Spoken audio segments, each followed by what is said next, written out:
Ok.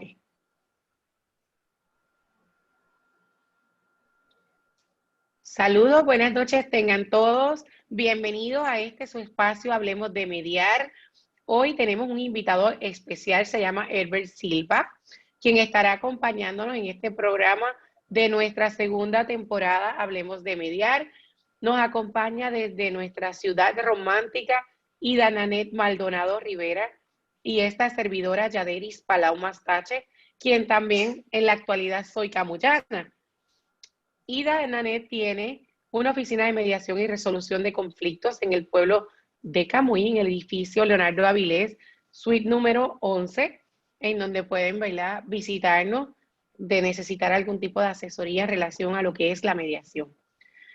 Hoy, como todos los jueves, les vamos a hacer las advertencias en donde lo que expresemos es desde nuestro conocimiento, donde no hace una relación mediador-cliente, donde el fin de nuestro programa es uno de entretenimiento y de información, donde creamos lazos informativos con ustedes, nuestros audio escucha y los que nos ven también, ¿verdad? De forma visual, donde solamente es con el fin educativo y no con un fin de asesoría.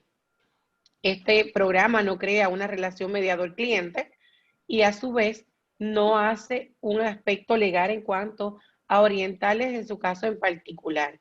De necesitar algún tipo de asesoría, es importante que nos contacten porque cada caso es particular.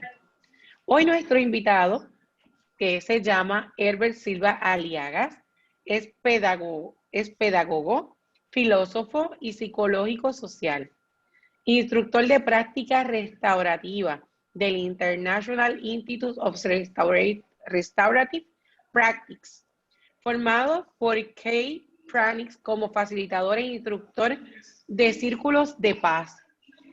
Ida, ¿cómo o cuáles son los proyectos que lidera Herbert Silva Aliaga? Herbert lidera el diseño e implementación de programas para fortalecer la convivencia. Me llamó mucho la atención, Yaderi, cuando, ¿verdad?, decidimos invitarlo al programa, porque se habla mucho de justicia restaurativa en otros países, ¿verdad?, y en otros estados, pero en Puerto Rico todavía, ¿verdad?, ese tema no se ha hablado y no se ha explicado de lleno de lo que se trata. Y me encantó el programa que ellos tienen, me encantó lo que están realizando y por eso es que quiero que nos hables, Herbert, de tu proyecto. ¿A qué ustedes se dedican? Cuéntame un poco sobre su organización. Bienvenido. Bueno, muchas gracias. Cordial saludo para todos sus oyentes y para mí es un honor estar en este espacio. Hablemos de mediar y agradezco profundamente el contacto, Nanet, y también Yaderis. Bueno, yo particularmente, si bien estoy aquí, creo que detrás mío hay toda una comunidad de facilitadores que impulsamos y trabajamos estos temas desde muchos años atrás, de manera institucionalizada, reglamentada institucionalmente hace 7 años, pero sentiría yo desde hace unos 15 años atrás, impulsando de formas aisladas cada uno estos enfoques que los asociamos a la construcción de paz particularmente, como son la mediación, el fortalecimiento comunitario, las prácticas restaurativas, los círculos de paz, el acompañamiento personal y el acompañamiento grupal. Y bueno, nuestra organización se llama Human Partner de Colombia. Nos pueden encontrar por www.humanpartner.org. Somos una organización que reúne facilitadores y acompaña procesos restaurativos de facilitación, tanto para fortalecer los vínculos relacionales comunitarios en diferentes entornos, en el entorno social, comunitario, educativo, en el entorno familiar, en el entorno también empresarial. Pero también trabajamos temas que tienen que ver con situaciones reactivas, es decir, experiencias de vida en donde ya hay daños, experiencias de vida en donde ya, digamos, está trabada la relación y entramos desde los enfoques y metodologías que hemos aprendido a brindárselo a las comunidades, personas, para que generen un aprendizaje profundo, un entendimiento de lo que pasó y desde ahí se generen las transformaciones, es decir, la restauración, la reparación, la restitución a lo que dé el caso y se construya un saber colectivo que permita hacer un proceso de no repetición y al mismo tiempo de sabiduría, de aprendizaje de qué fue lo que nos pasó y qué tenemos que hacer para que no nos vuelva a pasar esto, ¿cierto? Y hacemos esos procesos de acompañamiento. Y pues ya como un último proceso que hacemos son formaciones y capacitaciones, entrenamiento para facilitadores restaurativos y para acompañantes de procesos comunitarios. ¿Qué tipos de Te asuntos pregunto, ustedes? Herbert. Es Dale, que dale, vamos por la para, misma para línea. los que nos están viendo, ¿verdad? Puede surgir la duda, ¿qué tipo de asuntos son los que ustedes trabajan? Porque hablar de justicia restaurativa, estabas hablando, ¿verdad? Sobre unos asuntos ya que pueden generar tipo de daño, pero ¿qué tipo de asuntos, para estar claros, son los que ustedes trabajan? Bien, nosotros tenemos 3 ámbitos de trabajo en los asuntos que se nos presentan. El primero de ellos es de manera preventiva, es decir, situaciones preventivas, donde hay un vínculo, donde hay una relación, y somos invitados, podemos llegar a construir itinerarios o programas de fortalecimiento comunitario, tanto en familias como en instituciones educativas, como en entornos comunitarios. Eso, digamos, lo hacemos desde la parte preventiva, es decir, desarrollando capacidades y nuevas habilidades relacionales que reemplacen los entornos que habitualmente construimos en los vínculos, que suelen ser muy agresivos, muy violentos, con ciertas prácticas o patrones culturales que nos exponen continuamente a que ante una diferencia, ante una divergencia, activemos esos patrones violentos y terminemos empeorando la diferencia. Y en lugar de ver la diferencia como un elemento que nos permita sumar capacidades, se nos vuelve un elemento que nos distancia y nos polariza. Y hace luego que sea imposible que nos podamos vincular, reunir y cada vez es que nos podría tener unidos porque nos necesitamos siendo tan diferentes y pudiendo aportarnos cosas diferentes, termina siendo algo totalmente negativo, digamos, ¿cierto? Ahí intervenimos haciendo esto que llamamos la transferencia de habilidades y la transferencia de capacidades nuevas para la relación, para construir los vínculos. Y lo hacemos desde los enfoques de prácticas restaurativas, desde los enfoques de comunicación no violenta, desde acompañamiento, desde la activación de la compasión y otros elementos más. Tenemos un segundo entorno que es un poco más proactivo, es decir, cuando hay situaciones ya de diferencia, situaciones de no entendimientos, entonces aplicamos también algunas técnicas, algunas de ellas las tomamos desde la mediación para poder resolver, digamos, estas diferencias o estas divergencias o estas imposibilidades de entendimientos que suceden, ¿sí?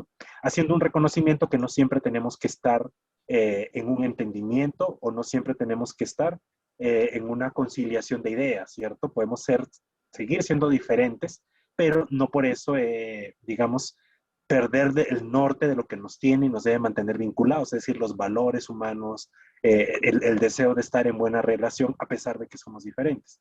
Entonces, cuando ocurren estas diferencias, activamos también una serie de mecanismos, de habilidades, de estrategias que enseñamos y que además posibilitamos a las comunidades que las tengan para que se reconozcan diferentes y en medio de las diferencias puedan coexistir y puedan seguir manteniéndose unidas. Y tenemos un tercer entorno que es más reactivo.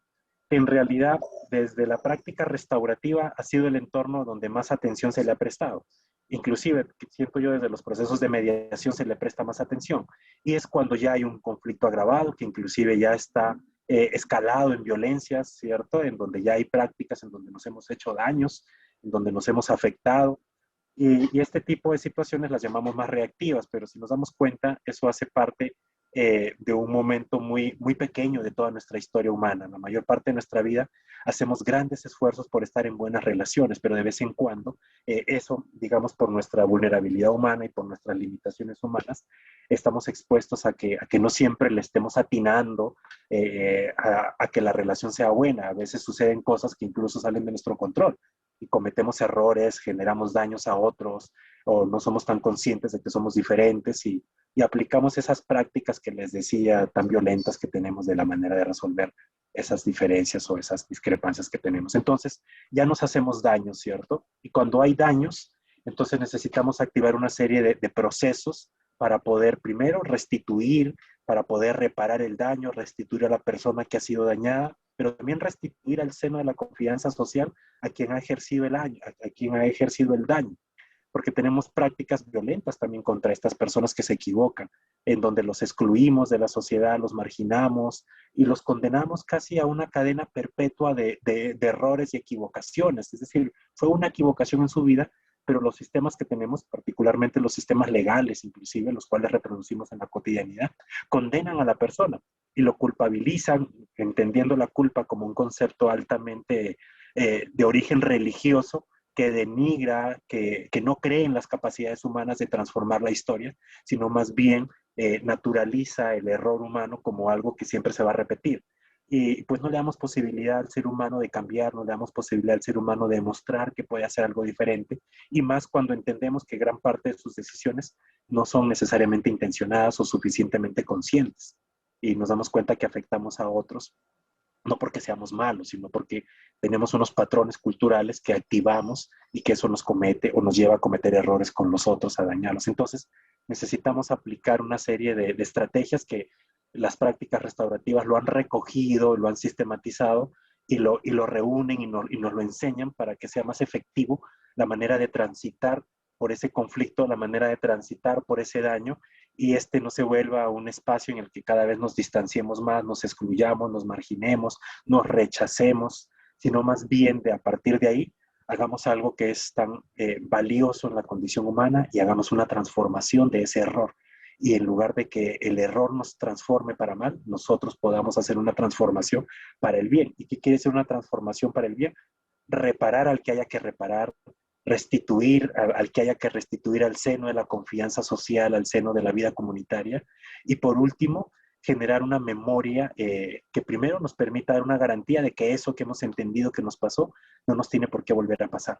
Y además que eso lo guardamos como un aprendizaje para toda la comunidad. Entonces, digamos, para eso necesitamos aplicar situaciones que nos permitan atender de manera reactiva los escenarios de daño, los escenarios de conflictos que están escalonados en violencias, como desescalonarlos, y al mismo tiempo como generar conciencia y otros elementos más que se contemplan en el proceso restaurativo. Es muy cierto, Elber, lo que expresa, y partiendo desde tu premisa, podemos entender que, por no decir Puerto Rico, ¿verdad? Nuestra cultura latinoamericana va enfocada en lo que es el legalismo, el litigio. Y entonces cuando llegamos a este campo, en donde la parte penitenciaria, una vez se litigia y se llega a un estrato de que sea de culpabilidad o a una sentencia en cuanto al acto civil, donde se le impone a la otra parte, pues algún tipo de consecuencia, es donde intentamos con la mediación ir al campo de que puedes ser tú el dueño del conflicto, de que existen herramientas para poder restaurar relaciones, para poder reorganizarse socialmente. Y entonces en la parte penitenciaria o en la parte del litigio, solamente podemos ver un ente jurídico que impone una sanción, que impone una pena, que pone una consecuencia, donde no tienes la oportunidad de expresarte. Y a su vez, por traer el ejemplo de Puerto Rico, nosotros en Puerto Rico, dentro de nuestro programa penitenciario, tenemos la misión y la visión de la rehabilitación. En mi experiencia, cuando estuve haciendo mi maestría, mi tesis fue en programas de reinserción social para mujeres confinadas. En ese entonces no estaba tan plasmado en mí el tema de la mediación, no lo conocía como hoy, mas sin embargo en mi ente ya existía la mediación desde esos comienzos. Así que en este proceso de nuestra cultura y de el aculturarnos con la mediación, podemos ver o podemos palpar la mediación o la justicia restaurativa desde cuáles principios, Herbert. ¿Qué principios utilizamos para salir del contexto del litigio a entrar al proceso de la justicia restaurativa? Sí, mira, eso que dices es muy importante porque cuando uno se encuentra con el enfoque restaurativo, en realidad hay un sentir, y esto lo conversamos mucho con los que ya andamos en este camino restaurativo y ustedes que andan en este mismo proceso de mediación, que no tiene nada de diferente a lo restaurativo en realidad. Pero sí cuando nos acercamos a estos enfoques, en realidad es como ponerle nombre a muchos deseos y a muchas intuiciones prácticas que hemos tenido ya. Es decir, y creo que esto reza bien para decirles que las prácticas restaurativas no es la invención de algo nuevo y no es algo que acaba de surgir y la novedad, ¿cierto?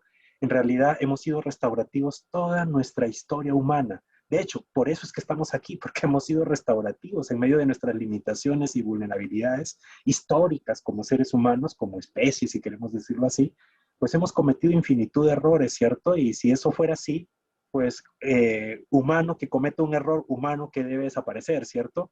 Y pues no ha sido así, más bien ha sido humano que ha podido de ese error, de esa situación difícil que hemos tenido que atravesar, hemos tenido que resurgir con un aprendizaje y además enseñárselo a las generaciones e integrarlo como una práctica que nos va a servir para estar mejor.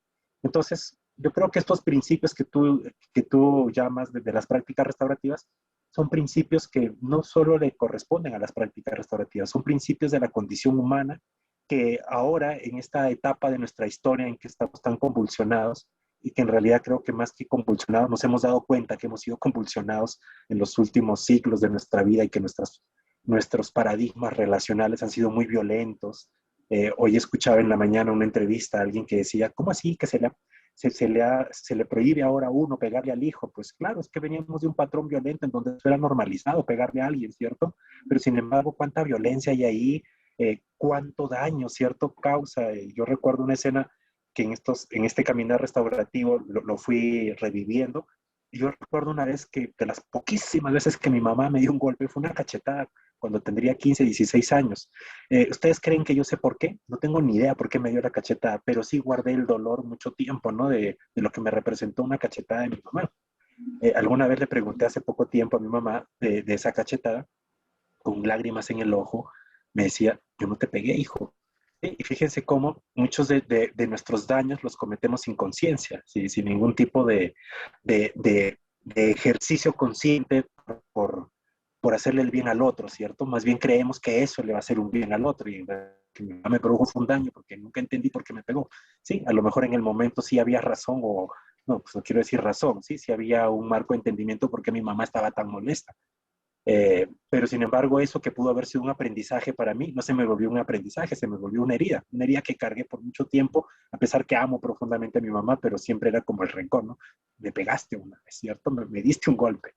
Y fíjense si eso es con la mamá, ahora imagínense con las personas, es mucho más. Entonces, cuando tú hablas o me pides de estos principios, yo te podría rezar algunos que no responden necesariamente a las prácticas restaurativas, sino al esfuerzo humano, a la condición humana por salir de nuestras debilidades, por salir de nuestros errores, de nuestras limitaciones, de nuestras vulneraciones. Te podría pensar en 4 quizás, ¿cierto? El primero, creo que es esencial entender que todos estamos conectados, todos los seres humanos estamos profundamente conectados, no solamente entre nosotros, sino que estamos conectados con la naturaleza, estamos conectados con las cosas mismas, con los objetos que tienen historia de nosotros y nos sirven para algo, ¿cierto? Entonces sí creo que hay que generar un entendimiento de que todo está conectado. Entonces, lo que hago al otro o lo que le hago al otro, me lo hago a mí mismo. ¿Sí? Entonces, si le genero un bien al otro, me genero un bien mismo. Si le genero un mal al otro, me genero un mal también. Y creo que ese es un aprendizaje que tenemos que aprender a incorporar y que nos debe permitir construir una nueva práctica, entonces, ¿cierto? Esto de que no me importa lo que los demás hagan, en realidad es algo de que no me importa lo que suceda conmigo, ¿sí? Entonces tenemos que generar un entendimiento de que somos una red de conexiones. Ahorita antes de empezar el programa hablábamos y íbamos entendiendo cómo yo tenía familiares por allá y me decías tú, Yaderis, a lo mejor es vecino mío, ¿cierto? El familiar tuyo. Fíjate cómo tenemos conexiones tan profundas. Entonces creo que ese es el primer principio para ser restaurativos, es decir, entender que estamos conectados profundamente, es decir, es inevitable que estamos conectados. En este mismo ejercicio, también entender que somos diversos y somos diferentes, que estar conectados no nos debe representar sacrificar nuestras individualidades, porque cada uno es una composición. Algunas de ustedes me hablaban ahorita cómo tienen sus hijos y a pesar de ser hijos de una misma madre, de un mismo padre, son tan diferentes, ¿cierto? Inclusive nosotros mismos haber sido criados por nuestros papás nos hace entender en nuestro crecimiento que somos tan diferentes a ellos. Entonces la diferencia es un elemento que es esencial reconocerlo para ser restaurativo, es decir, somos diferentes. ¿sí? Somos profundamente diferentes, pero les decía hace un rato, eso de ser diferentes no nos puede representar un pretexto ni un motivo para estar distanciados. Al contrario, debemos girar, porque es una fuerza, ¿no? El ser diferentes nos habla de infinitud de fuerzas que tenemos, de infinitud de liderazgos que tenemos. Cada uno tiene un liderazgo en algo diferente. Y en lugar de tener estas prácticas de imponernos esas diferencias, de imponer esas capacidades tan diversas que tenemos y de querer imponernosla obligadamente al otro, más bien tenemos que pensar en una práctica de cómo esa fuerza de la diferencia se nos vuelve un factor de unidad y entender que ustedes hacen algo que yo no puedo hacer y que las necesito. Entonces, en ese acto, la diferencia se tiene que volver en una fuerza positiva, no tiene que ser una fuerza negativa que nos distancie, pero sucede que los patrones y las prácticas culturales aprendidas que tenemos nos enseñan que en medio de la diferencia tenemos que ver a ver quién es mejor que el otro, quién se impone al otro, ¿cierto?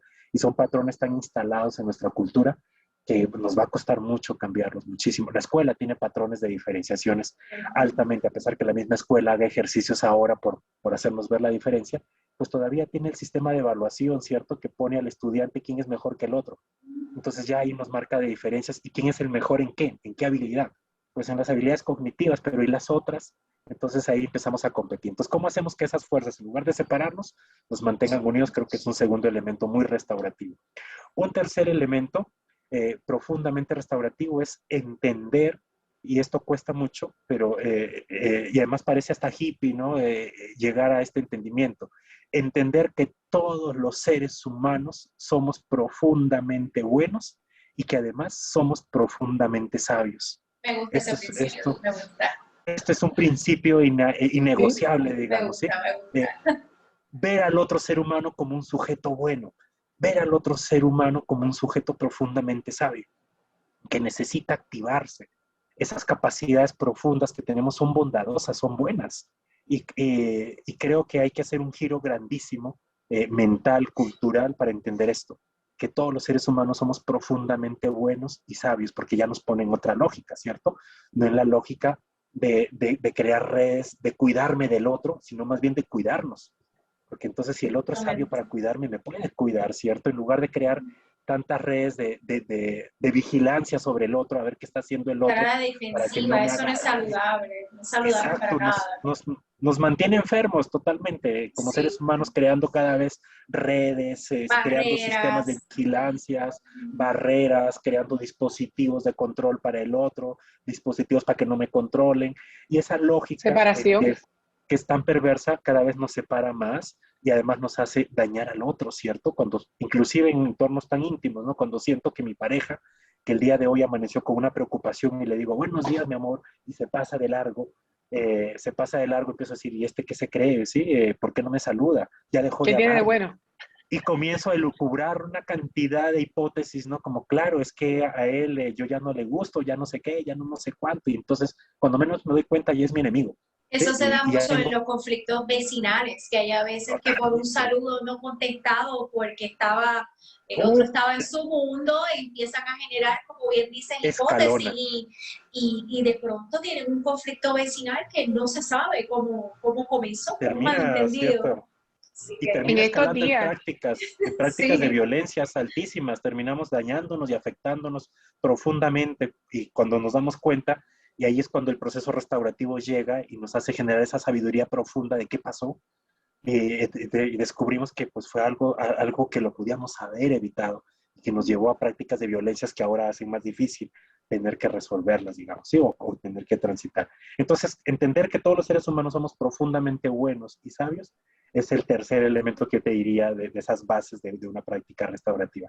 Y la tercera, para no poner más, porque son varias, pero te digo una tercera, es que todos los seres humanos estamos en un profundo esfuerzo, estamos en un autoexigente esfuerzo por estar y permanecer en buenas relaciones.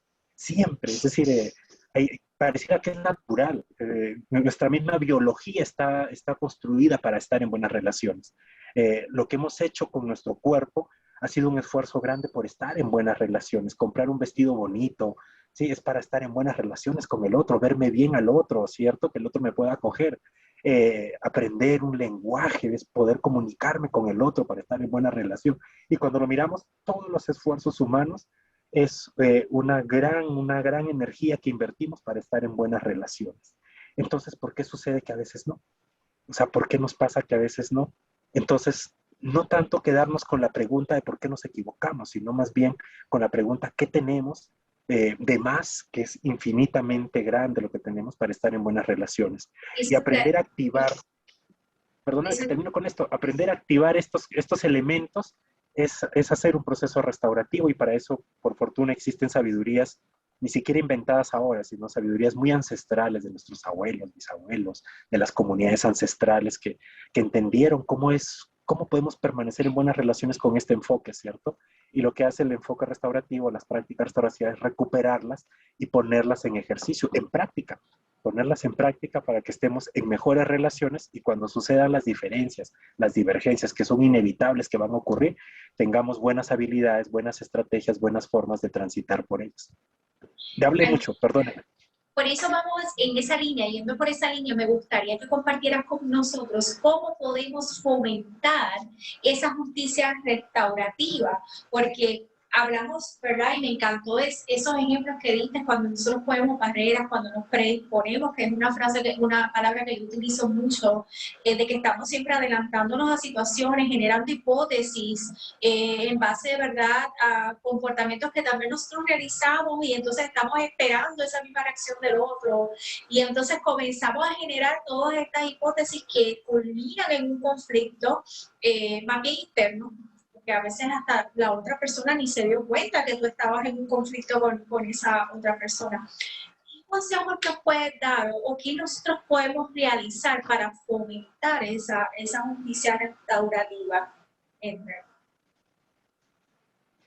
Bueno, aquí hay dos escenarios, ¿cierto? Está el escenario de fortalecer, yo digo así, fortalecer el músculo relacional, porque es como un músculo, así como el atleta va para fortalecer sus músculos, las formas como nos relacionamos no son naturales. Esto es una buena noticia, ¿no? Es decir, no sé si les ha sonado mucho este dicho que se ha popularizado tanto en los últimos años de si soy así, ¿para qué me invitan, cierto? Es Sí, una todo el falacia, ¿no? tiempo hasta de Si sabes meme. cómo soy, Esa es Se una si sabe. sabes falacia cómo me porque pongo, ¿para qué me invitas? eso es una falacia porque eso no es natural. Así como yo soy, así como yo me pongo, no es natural, ¿cierto? Eso es un aprendizaje que yo he tenido, es una forma como yo he aprendido a hacer. Y eso, digamos, tiene una buena noticia, porque si es aprendido, puede ser desaprendido. Entonces puedo aprender una forma diferente, es decir, puedo ser diferente. Entonces yo creo que el dicho no sería, si ya saben cómo soy, ¿para qué me invitan? Sino más bien, invítenme para que vean de lo que soy capaz de hacer. No algo peor, sino eso que hice mal, lo puedo resarcir, restaurar, reparar, lo puedo hacer mejor. Eso que conocen de mí inclusive, porque las prácticas restaurativas no solamente funcionan para los procesos en los que nos hemos equivocado, sino también para los procesos buenos, ¿cierto? En las escuelas, cuando usamos las prácticas restaurativas, nos sirven, por ejemplo, para que los estudiantes no hagamos un ejercicio de acompañamiento sobre ellos desde el error, sino más bien desde sus capacidades. Entonces, cuando ellos hacen un proceso restaurativo como un círculo, por ejemplo, de sabidurías, después de una presentación que les ha ido tan bien, hacen una retroalimentación desde allí, desde el enfoque restaurativo, que es muy profundamente simbólico y significativo. Ellos comienzan con preguntas, ¿no? Como, ¿qué pasó? No, nos fue muy bien, ¿cómo te sientes? No, me siento maravilloso, esto es ideal, ojalá así me sienta toda la vida. Ah, bueno, entonces, ¿quiénes se afectan con esto que has hecho? No, pues yo estoy feliz, mis papás están felices, mis profesores están felices, la gente que me rodea está feliz por lo que hice. ¿Y qué tienes que hacer para que esto siga sucediendo?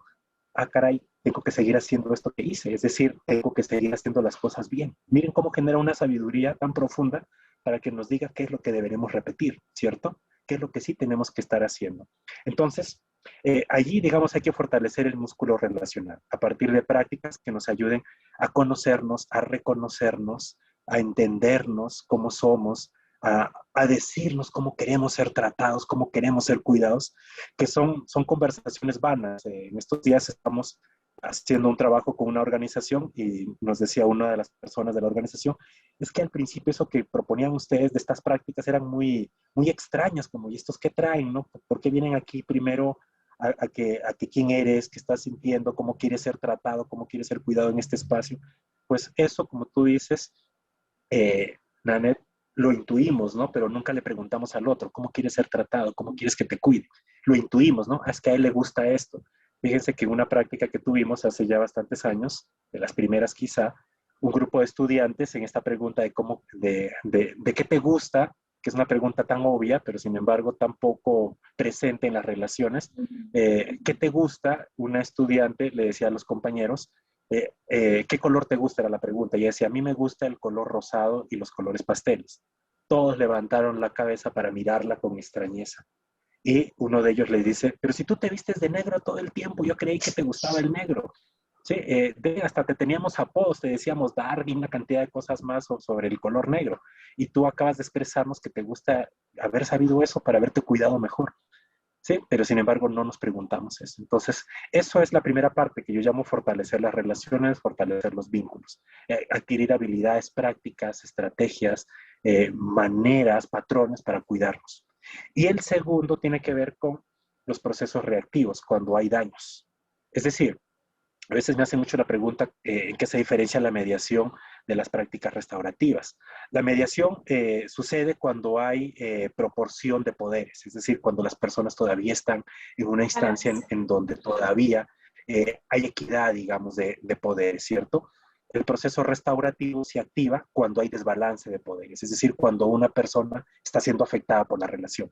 Entonces, cuando eso sucede, ahí no hay que hacer ningún tipo de mediación porque hay alguien que está afectado. Entonces, no podemos mediar nada. Imagínense ustedes en un caso de violación, en donde hay desbalance de poderes, ¿cierto? En donde hay un abuso de una persona. Pues ahí no hay que mediar nada. Ahí lo que hay que hacer es, hay que llegar a restituir, hay que llegar a reparar, ¿cierto? La relación, ni siquiera la relación, sino a la persona y su relación con la comunidad, porque el que está afectado siente que su comunidad le ha fallado, es decir, su comunidad le ha hecho un daño, alguien de su comunidad lo ha dañado. Entonces necesitamos restituirle esa seguridad en la comunidad, que la comunidad le pueda decir, aquí estamos para cuidarte y no vamos a dejar que esto vuelva a pasar. Entonces ahí necesitamos aplicar prácticas restaurativas, la mediación, digamos, ahí no operaría, ¿cierto? Entonces, ¿qué consejo? Tener esa capacidad de distinguir, de ahí que hay muchas legislaciones en el mundo que cada vez implementan y como orden jurídico también, ¿cierto? Piden para algunas situaciones hacer procesos restaurativos y también hay ciertas reglamentaciones que se están construyendo a nivel global de los procesos restaurativos, es decir, en qué momentos sí, en qué momentos no, en qué momentos hacer procesos restaurativos víctima-victimario, en qué momentos no, porque fíjense ustedes, un niño que haya estado sufriendo bullying, ese es un desbalance de poderes, ahí no se puede hacer mediación, ahí lo que hay que hacer es restauración, restitución, es decir, proceso restaurativo, ¿cierto? Porque no podemos sentar a la víctima y al victimario porque podríamos estar revictimizando, podríamos estar exponiendo a la víctima otra vez con su victimario. Es más, el mismo victimario, por usar ese lenguaje que no me gusta mucho, necesita hacer un proceso profundo, de toma de conciencia, de reconocimiento, de deseos de reparación, de restitución y al mismo tiempo de dar garantías de no repetición. Ahí hay una sabiduría profunda, porque si eso lo logramos hacer, lo que vamos a conseguir es que las personas sean, como tú lo decías ahorita, como ustedes lo decían, sean reinsertadas al seno de la confianza social y se nos vuelva un sujeto o una persona totalmente productiva para la sociedad y no alguien peligroso del cual tenemos que seguir desconfiando a perpetuidad, ¿no? Y cada vez va a tener que adquirir más habilidades para hacernos más daños, más bien como lo sacamos de esa situación difícil que vivió y lo volvemos a alguien, pues no quisiera decir productivo, pero sí a alguien bondadoso en la comunidad, que además nos puede enseñar, ¿no? Que cómo se equivocó y además cómo de la equivocación puede salir y hacer una transformación de la historia. Y que aprendió de error ese para poder enseñarle a otra persona lo positivo de la situación, cómo lo reconoció y cómo se convirtió en otra persona. El cambio existe, el cambio existe. El cambio, no tan solo el cambio existe, el deseo de oportunidad. Yo uso una frase muy mía cuando doy adiestramiento, capacitación a personas, que es quien enseña nunca deja de aprender. Así que las experiencias de la vida siempre son una enseñanza. ¿Y en qué momento de esa enseñanza podemos aprender para poder depositar en otro? Así que la justicia restaurativa, viene siendo vinculada desde un proceso rehabilitativo de la persona, desde su interior, desde la conciencia, porque, ¿verdad? Todos podemos ser buenos si lo queremos, y todos podemos ser malos de igual manera si lo queremos. Así que tiene que renacer desde el interior qué queremos ser, qué esa experiencia aporta a nuestra vida, que puede ser un ente de cambio y que a la vez de ser un ente de cambio nos aporta a una vida social. Yo utilizo mucho el lenguaje cuando hago mediaciones familiares, cuando hago mediaciones de relaciones paterno o materno-filiares, de la filiación como tal, yo utilizo la reorganización familiar, porque cuando existe un divorcio, una separación, existe un componente nuevo llamado en muchas ocasiones tercero, que se convierten en familias compuestas. Ambas partes en algún momento dado y decidido de la vida van a rehacer su vida y serán una familia compuesta. Pues debe resurgir de ese rompimiento, de esa separación, una reorganización familiar por el bien del fruto de lo que en esa relación hubo, llamado niños. Así que mirándolo desde la perspectiva de la justicia restaurativa, podemos ver que esa reorganización va en búsqueda de aprender, ¿verdad?, de la relación ya no existente, que deja de ser una relación matrimonial o de pareja para convertirse en una relación social por el bien común de un tercero llamado niños. Así que yo siempre utilizo el término más de relaciones filiares, la reorganización. Y siempre digo, vamos a reorganizar familias. ¿Cómo reorganizarían su familia? ¿Cómo les gustaría que le llamaran a este nuevo renacer? Normalmente los mediados siempre me miran como que, ¿cómo le voy a llamar? Pues el ex. En ocasiones escucho que dice, pues el difunto, no porque está vivo. ¿Cómo se va a llamar el difunto? O sea, lo quieres arrancar de tu vida de manera tal que lo entierra, pero existe un tercero llamado niños. Así que desde la justicia restaurativa, que ya existe un daño, ¿verdad? ¿Cómo podemos hacer o con qué finalidad podemos llevar ese proceso de justicia restaurativa? Mira, Yaneli, seguramente tú, y no me equivoco con esto, te vendrá a la memoria el rostro, te vendrá a la memoria la mirada de las personas cuando les dices en este proceso que hay una oportunidad de que puedan cambiar la historia, que hay una oportunidad de que no pueden condenarse a sentirse cargando, digamos, ese error toda la vida, sino que hay una oportunidad de poder transformarlo, ¿cierto? El profesor Mocus, un político y además un académico muy importante de Colombia, que ha trabajado temas de paz profundamente en el país. Eh, cuando el país, Colombia, se encontraba en los procesos de paz, Colombia es un país que está muy polarizado todavía con este tema y nos ha costado mucho todavía, digamos, hacer un entendimiento de lo que es construir un proceso de paz, dado que la paz no se hace con leyes, la paz no se Con hace guerra. con mandatos de políticos, ¿cierto? La paz se hace con prácticas y creo que eso que tú haces y eso que ustedes hacen en la mediación es una práctica. Es una práctica precisamente de crear el escenario seguro, el escenario inspirador para que las personas puedan conversar sobre lo que les está representando a ellos vivir esta situación que es dolorosa, ¿sí? Inclusive, ahí hay un escenario de mucho cuidado porque hay una emoción muy importante que hay que cuidar, digamos, los procesos restaurativos cuidan emociones. Y hay una emoción muy importante que hay que cuidar cuando hay una situación de daño o de conflicto mismo, ¿cierto? Mucho más de daño quizá. Y es la vergüenza. La vergüenza es una emoción inevitable que nos sucede como seres humanos. Pareciera que es de las pocas emociones que tiene un componente altamente social. Es decir, a uno no le da vergüenza cuando le sucede algo y está solo, ¿sí? Pero cuando a uno le sucede algo y está rodeado de personas, sí que se activa la vergüenza profundamente, ¿sí? Usted se puede caer y lo primero que hace inconscientemente es mirar si alguien lo vio, ¿no? A ver si alguien me miró. Si nadie me miró, le puede doler y usted se para, ¿no? Ah, me dolió y se va, ¿sí?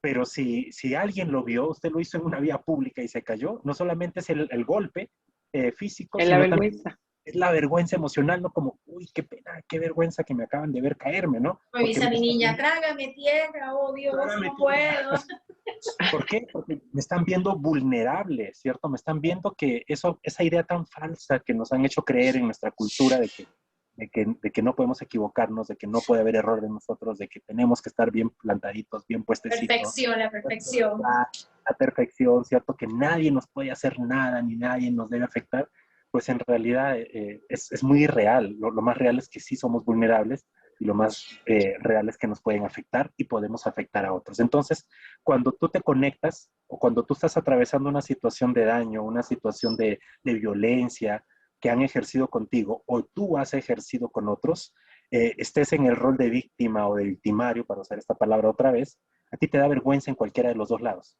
¿Sí? A las víctimas les da vergüenza muchas veces ser reconocidos que han abusado, que se han aprovechado de ellos. Esto lo observamos muchísimo en las escuelas. ¿Sí? A los estudiantes les da vergüenza decir que hay un estudiante que está abusando de ellos, que hay un estudiante que está usando sus capacidades para minimizarlo. Y los chicos callan, ¿cierto? Dan vergüenza y junto a la vergüenza está el miedo, ¿no? Entonces está eso que te bloquea y no te permite ver, ¿sí? Lo vemos también en las situaciones que hemos acompañado, en situaciones de violencia de género, como a las mujeres les da vergüenza reconocer que su pareja es violenta con ellos y los está afectando, ¿cierto? Es más, cuando se quiere intervenir, a veces desde el plano más jurídico o policial, intervienen como para defender al victimario, ¿no? Como decir, no, dejen esto creyendo que ese es un problema personal, es un problema social porque nos está generando daños a todos, no solamente a ti. A ti, obviamente, hay un daño primario inevitable, pero también nos genera desconfianza a nosotros, nos genera inseguridad, tus capacidades están bloqueadas y qué más que como sociedad queremos que tus capacidades estén al 100%. Y este es otro elemento que les puedo compartir de eso que tú llamabas de los principios restaurativos, ¿cierto? Que cuando estamos en entornos hostiles, en entornos violentos, en entornos no inspiradores, no acogedores, no solamente bloqueamos el desarrollo de nuestras capacidades, sino que usamos las que tenemos para sabotear el vínculo y la relación. Y eso sucede mucho en las empresas y en las organizaciones, en las familias también, ¿no?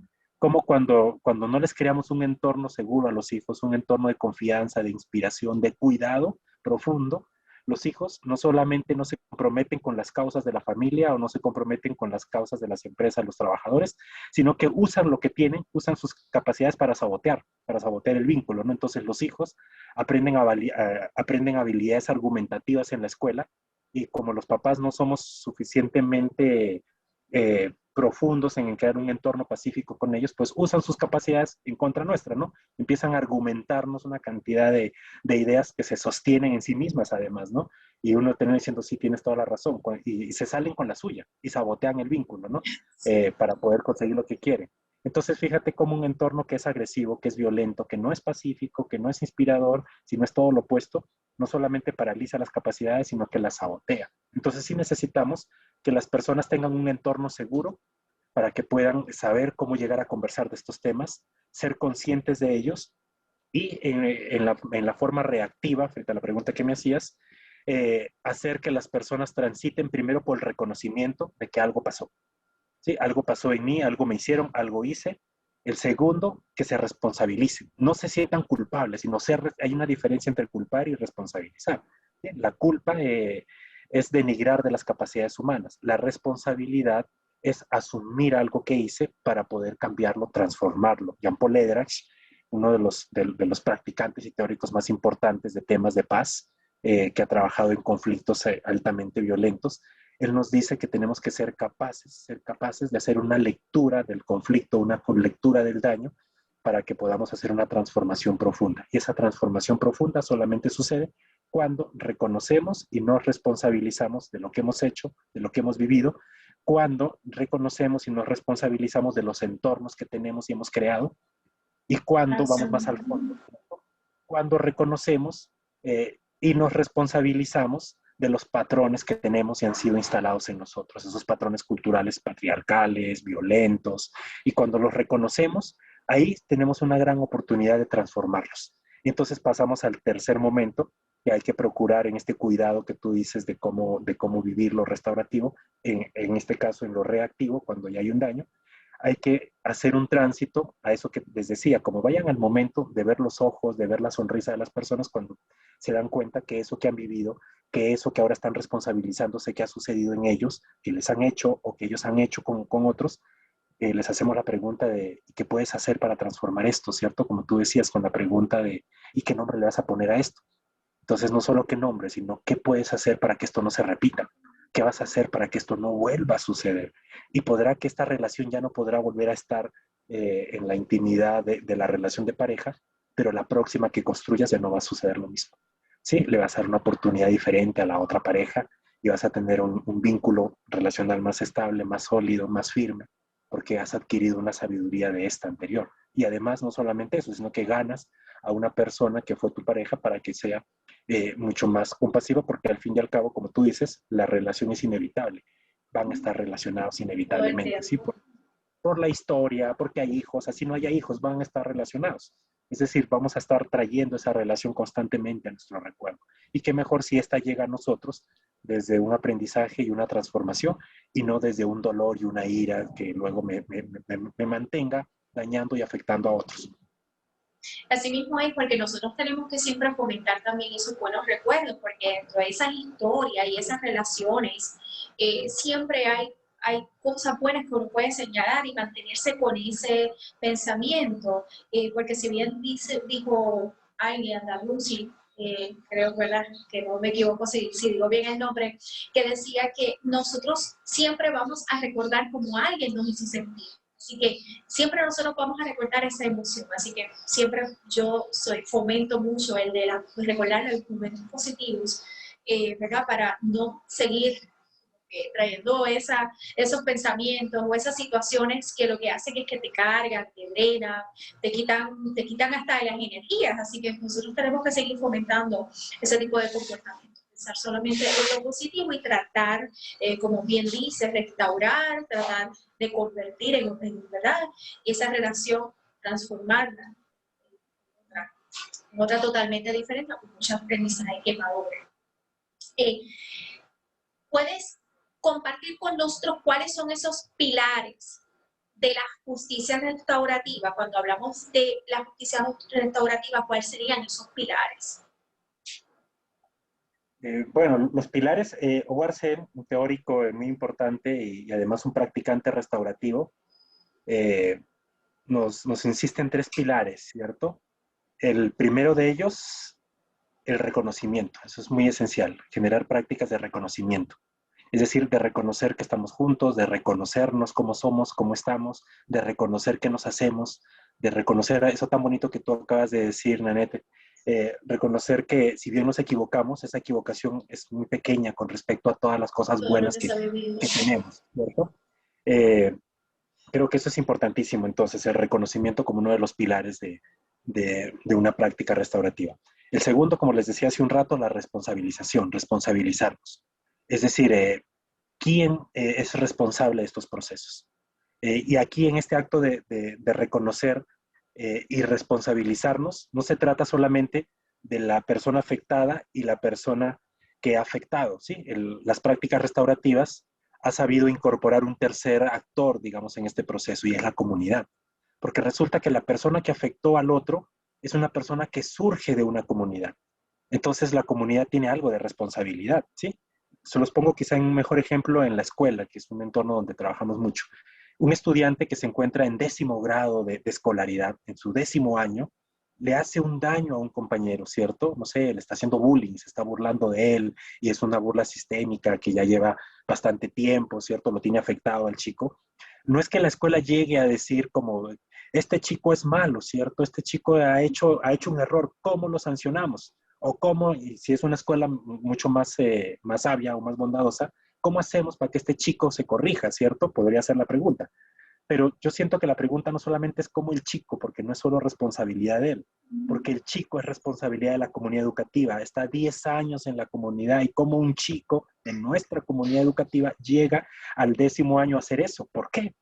Y ahí valdría que se haga la pregunta comunitaria, que es lo que nos aporta el enfoque restaurativo en este componente comunitario, ¿cierto? Y que se haga la pregunta, ¿qué vamos a hacer para que como comunidad no nos vuelva a pasar esto? Y un chico nuestro no esté haciendo eso. Porque no solamente es culpar, para que la palabra otra vez allí, al chico, sino es responsabilizarnos todos. Es decir, todos, ¿qué tenemos que ver en este problema? ¿Y cómo vamos a hacer para que todos podamos evitar que nos pase, pero además qué vamos a hacer para restituirle, repararle? No solamente, y aquí viene la grandeza de la práctica restaurativa, no solamente reparar al chico afectado, ¿cierto? Que está sufriendo el bullying, sino también repararle su sabiduría profunda al chico que está haciendo bullying, porque es responsabilidad de la comunidad y esto es por mandato legal. Ustedes que son abogados lo conocen mejor. Los chicos son responsabilidad de los adultos. ¿Sí? Y nosotros tenemos que procurarles a ellos el despertar de sus bondades y de sus capacidades.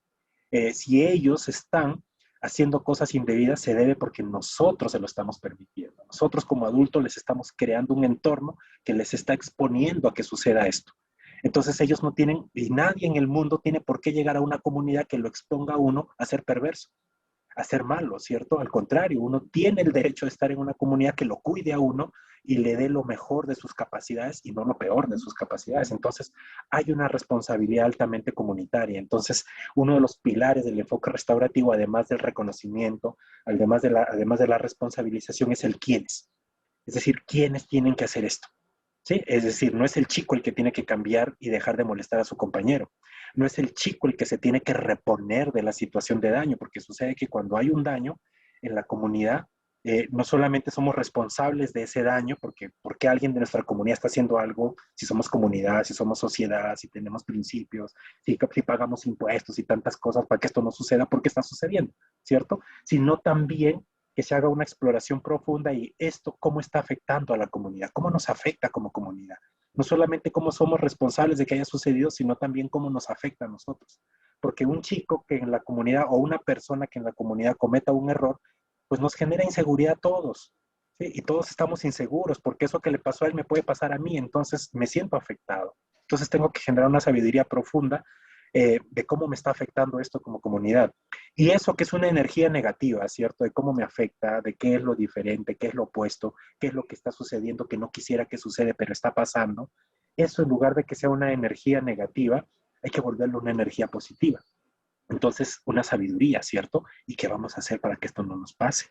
¿Qué vamos a hacer para reparar a los que están afectados, para reparar la seguridad de la comunidad? ¿Qué vamos a hacer para que la comunidad siga creyendo? Yo siempre suelo decir, muy utópicamente, pero para mí es real porque sucede en los espacios que acompañamos y con las personas que formamos, que si esto lo aplicáramos de manera más efectiva y más consciente y con más personas, les aseguro que tendríamos chicos, generaciones creciendo con una profunda gratitud a lo comunitario, con un profundo respeto a lo comunitario, porque se darían cuenta que está su comunidad para cuidarlos, que lo que tienen y están logrando se debe a su comunidad, por lo tanto es sagrado y hay que respetarlo. Y nos evitaríamos una cantidad de prácticas tan violentas, naturalizadas, de corrupción, de aprovecharnos del otro, ¿cierto? Y tendríamos inclusive políticos mucho más comprometidos viendo la vida comunitaria y lo que es de la comunidad como algo sagrado y no como algo para sacar beneficios para mí y aprovecharme para mí. Entonces fíjense cómo es una inversión altamente productiva para la sociedad ser restaurativos y enseñar a las comunidades a ser restaurativas, porque entonces, y aquí termino con esto, ¿cierto? Nos sucede mucho. Estamos en comunidades que formamos restaurativamente y tenemos a papás, tenemos un tema que llamamos parentalidad restaurativa para fortalecer los vínculos relacionales desde la restauración. Y los papás son entusiasmadísimos, ¿no? Sí, esto es lo real, dice un amigo mío académico. Si esto es lo más sensato, esto hay que hacerlo ya, no podemos esperar. Pero sin embargo, cuando uno de nuestros hijos comete un error, sí que nos cuesta ser restaurativos, porque entonces ahí sí no queremos que no les hagan nada, ¿cierto? Cuando es alguien el que comete el error con nuestros hijos, sí vamos a la institución, a la comunidad, al Poder Judicial a pedir la cabeza de esa persona, ¿no? Hagan algo, póngale una sanción ejemplarizante, que todo el mundo sepa, a punta de miedo, que todo el mundo sepa que eso no hay que hacer. Y eso en realidad lo que nos deja son dolores y heridas en lugar de sabidurías y aprendizajes profundos y prácticas de reinserción, de restauración, de volver a la confianza y reparar el tejido social que empieza a quebrantarse. Entonces, yo siento que es una oportunidad grandísima poder aprender a combinar estas herramientas de mediación, de restauración, de fortalecimiento de vínculos comunitarios. Así mismo es. Y bien es cierto, ¿verdad? Por lo que estabas comentando sobre cómo nosotros podemos trabajar con las comunidades, estos ejemplos. Nosotros queremos compartir una noticia con todos los que nos están sintonizando el día de hoy. Así que hoy celebramos porque ya formalmente Hablemos de Mediar es una entidad jurídica, es una entidad sin fines de lucro y estamos muy, muy contentos de compartir esta noticia con ustedes porque vamos, ¿verdad?, organizando incorporando Hablemos de Mediar con el fin de ayudar a las comunidades. Elber, ese siempre ha sido el norte. Hablemos de Mediar comenzó como un proyecto de un programa, ¿verdad? Yader, y comenzamos un programa, vamos a hacerlo en vivo, vamos a hablarle a las comunidades de qué se trata la mediación, cómo es que funciona para concientizar con esto del COVID. Pues fue perfecto porque todo el mundo estaba en su casa, no había mucho que hacer, nos sintonizaba. Y luego comenzamos a crear, ¿verdad?, este interés en ayudar a la comunidad. Y hoy, ¿verdad?, ya está comenzando a ser un proyecto, ya tiene entidad jurídica.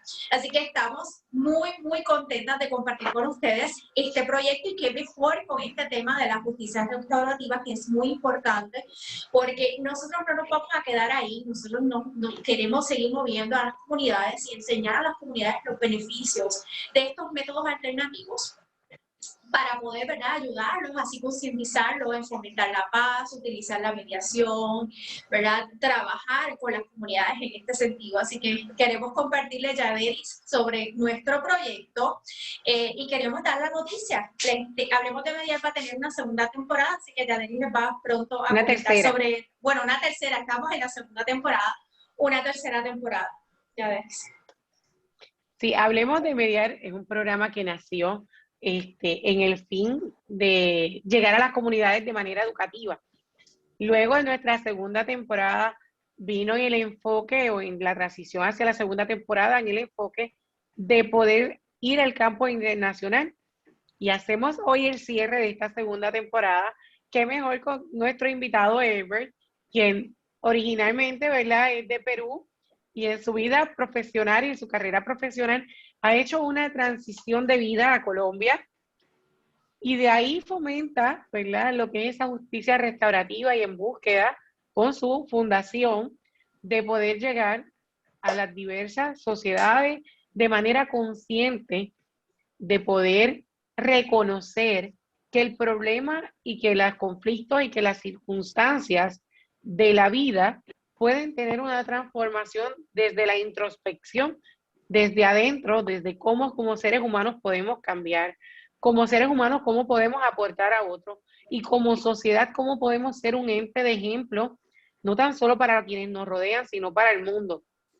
Así que de la misma forma en que nosotras buscamos que la mediación y nuestro programa Hablemos de Mediar no solamente se quede en Puerto Rico y en nuestra gran ciudad Camuy, en mi ciudad, la Esmeralda del Norte, Barceloneta, sino que pueda llegar a nivel mundial, y que de esta misma forma podamos reconocer que el conflicto tiene soluciones, y que la solución la tienen en efecto los mismos mediados, y que desde la profundidad de la introspección, yo en mi carácter personal siempre he sido una persona bien creyente de la rehabilitación, de las oportunidades, y lo que me hace ser mediadora es que creo en los demás, y el creer en que la gente puede ser diferente hace la diferencia en mí misma. Mientras más oportunidades doy a que otros crean en sí, yo puedo creer en mí, porque si yo lo puedo hacer, todos lo pueden hacer. Como seres humanos cometemos errores, y desde esas introspecciones que tenemos que ver en dónde fallamos y cómo lo restauramos. Así que bien explicó Herbert, y mejor explicado no pudo estar. Me encantó el programa, me encanta. En cuanto a los pilares, en cuanto a los principios, en cuanto a las transformaciones, la prevención, que es tan importante para que esto se dé. De igual forma, Hablemos de Mediar ha ido trascendiendo en nuestra historia de vida, donde ya lleva 1 año y medio. Este proceso que comenzó con un solo día ya va para 1 año y medio. Y hoy anunciamos que hacemos el cierre de nuestra segunda temporada, para en el mes de julio darle inicio a la tercera temporada de Hablemos de Mediar, desde nuestra gran noticia de que ya somos un ente jurídico, y que en esa tercera temporada traeremos proyectos nuevos que van atados a nuestro proyecto de vida, que bien, ¿verdad?, dice Gandhi, sé la persona que quieres ser en el mundo. Así que hagamos de nuestra vida, como bien dice nuestro escritor Pablo Coelho, hagamos de nuestra vida una obra de arte, para que al final de nuestros días nuestra memoria sea recordada. Así que nosotras tenemos el enfoque de que Hablemos de Mediar no sea un programa que se quede solo en Puerto Rico, en nuestra ciudad camullana, ¿verdad? En nuestra ciudad romántica, sino que podamos compartir de manera internacional y aún más que nuestra compañera, que mi amiga, mi colega y mi tantas cosas, ¿verdad? En este proyecto de vida que llevamos juntas por más de 13 años, es nuestra embajadora en Puerto Rico. Así que tenemos una mediadora embajadora de nivel internacional en Puerto Rico, de la FIME, que se llama Ida Maldonado, quien a su vez tiene su oficina de mediación y resolución de conflictos en nuestro pueblo Camuy. Y hoy hacemos de nuestro proyecto un sueño donde ya está inscrito de manera jurídica. Hablemos de Mediar Incorporate. Así que, Elber, gracias por ser parte de este sueño de poder compartir con nosotros diferentes medidas de manejar conflictos de una forma distinta, desde hoy la restauración, desde la mediación y diferentes métodos que hay, yéndonos fuera de lo que tan acostumbrados estamos del litigio. No es que el litigio sea malo, es que hay diferentes alternativas para manejar controversias que no necesariamente tiene que ser por el medio del litigante. Y la primera debe ser siempre la mediación. Siempre debe ser la primera alternativa. Elber, ¿dónde te podemos conseguir? Cuéntale a todos los que nos están sintonizando cómo pueden contactarme. Ya vi que tienes la dirección www.humanpartner.org. Otro contacto donde te puedan conseguir, correo electrónico. Bueno, sí, muchas gracias. Nos pueden conseguir en la página, particularmente humanpartner.org. Ahí nos encuentran, ahí están todos los servicios que prestamos, formaciones, capacitaciones, experiencias de modelación también.